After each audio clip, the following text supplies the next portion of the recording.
na tinuro sa akin ng pastor ko, live your day as if it's your last day.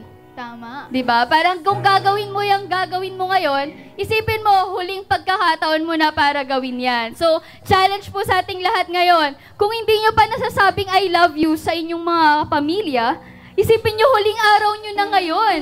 Diba? Kung huling araw na to, pipiliin kong magmahal. Tama. So, yun? Ano ba mga gagawin mo sa huling araw? Kung huling araw man na to.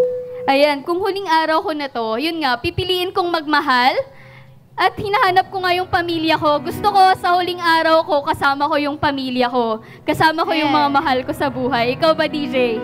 Parang wala rin dito yung mahal ka.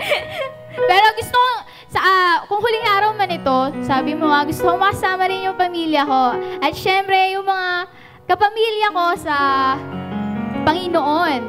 Ayan, kayo po yon. Opo, at sobrang blessed po kami. Kasi kung huling araw man to, abay magkakasama tayong lahat, mga magaganda at gwapong anak ng Panginoon, di ba? Kaya kung huling araw na to, sama-sama tayong mag-awitan, magsayawan, sumigaw, tama, at magmahalan. Tinatawagan namin ang worship band na Rojas Assemblies of God at sama-sama po tayong tumayo at papurihan ang ating Panginoon. Handa na ba ang lahat? Inaanyayahan po ang lahat na tayo'y tumayo at samahan kami sa pagpupuri sa Panginoon. Ayan, kasama ang junior band ng Rojas AG.